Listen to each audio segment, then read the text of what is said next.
লোকচক্ষুর অন্তরালে পাকিস্তানের এক প্রধানমন্ত্রীর কবর রয়েছে বাংলাদেশের বগুড়াতে। এমনকি পাকিস্তানের এই প্রধানমন্ত্রীর নামে রয়েছে বগুড়া শহরে একটি সরকারি হাসপাতাল, যা মোহাম্মদ আলী হাসপাতাল নামে পরিচিত।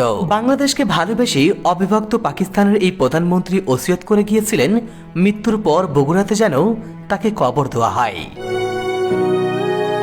সেই কারণেই মৃত্যুর পর বগুড়া শহরে দাফন করা হয় পাকিস্তানের তৃতীয় প্রধানমন্ত্রী মোহাম্মদ আলী চৌধুরীকে।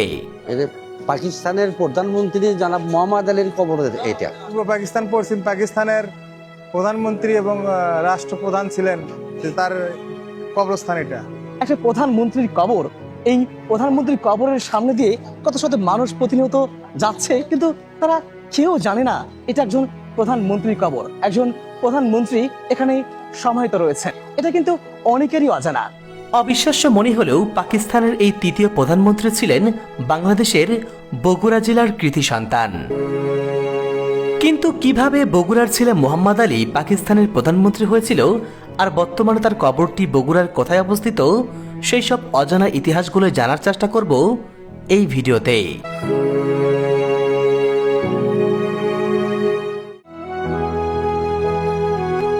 উত্তরবঙ্গের প্রবেশদ্বার এই বগুড়া শহর। এই শহরের মাটির সাথে মিশে আছে এক অনন্য রাজনৈতিক আভিজাত্য। বগুড়ার এই মাটি বারবার দেশের শীর্ষ নেতৃত্ব তৈরি করেছে, তাই তো একে বলা হয় প্রধানমন্ত্রীদের শহর। এ শহর থেকেই উঠে এসেছিলেন আধুনিক বাংলার রূপকার শহীদ প্রেসিডেন্ট জিয়াউর রহমান। এই শহরেরই পুত্রবধূ হিসেবে দেশ শাসন করেছেন তিনবারের প্রধানমন্ত্রী বেগম খালেদা জিয়া। এমনকি বর্তমানের বাংলাদেশের প্রধানমন্ত্রী তারেক রহমানের শেকড়ও এই জনপদের এই মাটিতেই।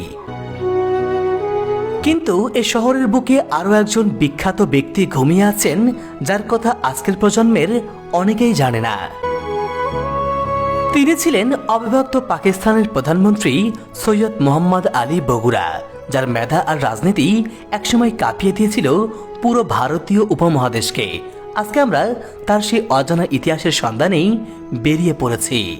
আসসালামু আলাইকুম বন্ধুরা, বাংলাদেশের ঐতিহ্যবাহী জেলা বগুড়া শহর থেকে সবাইকে শুভেচ্ছা জানাচ্ছি। আমি শাহেদ আল হাসান। বন্ধুরা, এই বগুড়ার সাতমাথার খুব নিকটেই রয়েছে আলতাবালি মার্কেট, আর এই আলতাবালি মার্কেটের ভিতরে রয়েছে বগুড়া জেলার কৃতি সন্তান অবিভক্ত পাকিস্তানের প্রধানমন্ত্রী মোহাম্মদ আলীর কবর। চলুন আমরা সেখানে যাই এবং কবরটির বর্তমান কি অবস্থা আমরা আপনাদেরকে দেখানোর চেষ্টা করি।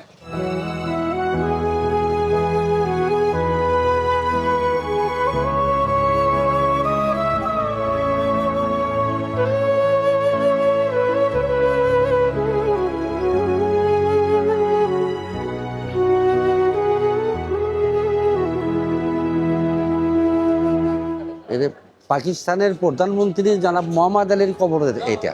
এটা হচ্ছে পাকিস্তানের প্রধানমন্ত্রী মোহাম্মদ আলীর কবর।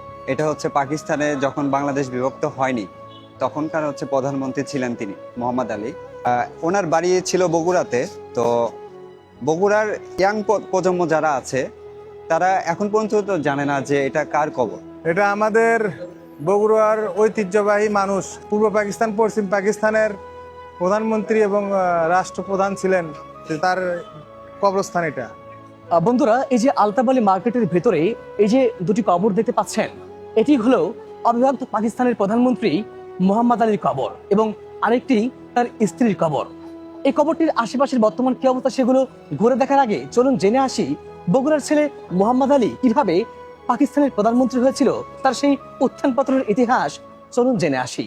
সৈয়দ মোহাম্মদ আলী চৌধুরীর পুরো জীবনটা ওতপ্রোতভাবে জড়িয়ে আছে বগুড়ার ঐতিহ্যবাহী নবাব পরিবারের সঙ্গে। তার প্রপিতামহ আব্দুস সোবহান চৌধুরীকে তৎকালীন ব্রিটিশ সরকার নবাব উপাধিতে ভূষিত করেছিলেন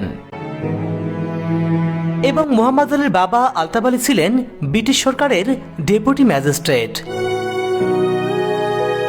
1909 সালের 19 অক্টোবর বাবার কর্মস্থল বরিশালে জন্মগ্রহণ করেন মোহাম্মদ আলী। এরপর কলকাতার আলিয়া মাদ্রাসা ও প্রেসিডেন্সি কলেজ থেকে 1930 সালে তিনি উচ্চশিক্ষা লাভ করেন।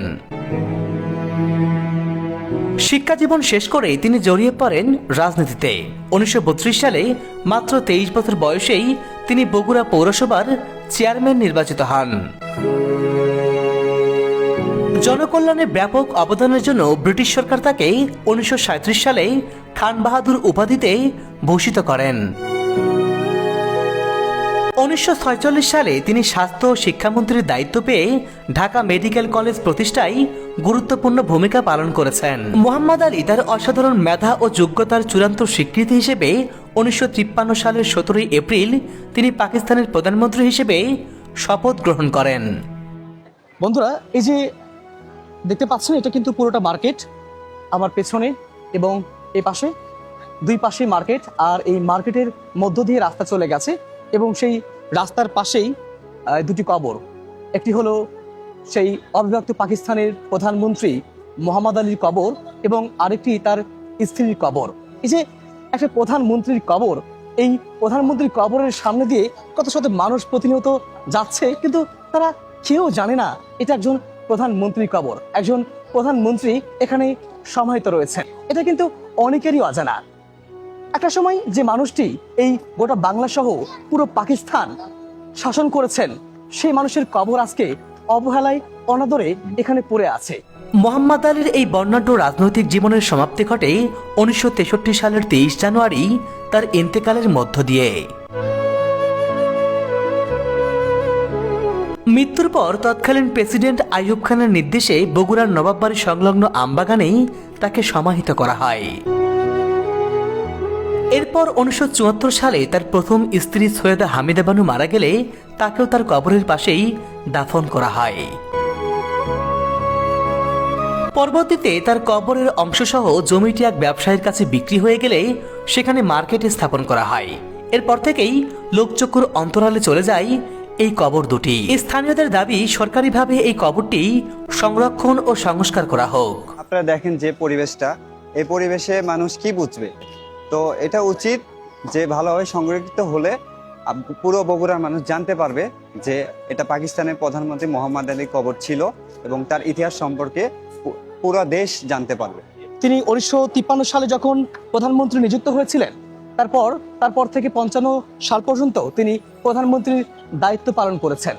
এরপরে তিনি ক্ষমতাচ্যুত হয়ে যান এবং তারপর তিনি 1963 সালে মৃত্যুবরণ করেন। তিনি মৃত্যুবরণ করার আগে ওসিয়ত করে গিয়েছিলেন যেন তার মৃত্যুর পরে তাকে এই বগুড়ার তার যে পৈতৃক ভিটা ছিল সেখানে যেন তাকে সমাহিত করা হয়।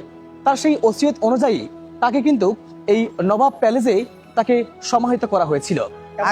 আগে খুব ভালো ছিল, ফুল টুল লাগান ছিল, তার বাড়ি ছিল ওখানে, সেটা প্যালেস হিসেবে ছিল। সেটাও না, এখন রানা প্লাজা একটা মার্কেট করছেন, ক্ষমতার জোরে হতে পারে। একটা সময় এই জায়গাটা অনেক খোলামেলা সুপরিসর জায়গা ছিল, কিন্তু সেই জায়গাটা আজকে দখলদারিত্বের ছবলে আজকে হারিয়ে যেতে বসেছে। সাবেক এই পাকিস্তানি প্রধানমন্ত্রীর নামে বগুড়া শহরে একটি সরকারি হাসপাতাল রয়েছে, যা মোহাম্মদ আলী হাসপাতাল নামে সকলের কাছে পরিচিত। এছাড়াও মোহাম্মদ আলীর দাদি আলতাফুন্নিসার নামে বগুড়ায় একটি ঐতিহ্যবাহী খেলার মাঠ রয়েছে, যা সকলের কাছে আলতাফুন্নিসা খেলার মাঠ নামে ব্যাপকভাবে পরিচিত। বগুড়ার মাটি থেকে উঠে আসা মোহাম্মদ আলী পুরো বাংলাদেশের উন্নয়নে যার অবদান অনস্বীকার্য, কিন্তু সময়ের বিবর্তনে আমরা তাকে দিতে পারিনি সঠিক মর্যাদা। তাই হয়তো লোকচক্ষুর অন্তরালে অবহেলায় অযত্নে তার শেষ ঠিকানা কবরটিও আজ বিলীন হয়ে যাওয়ার পথে।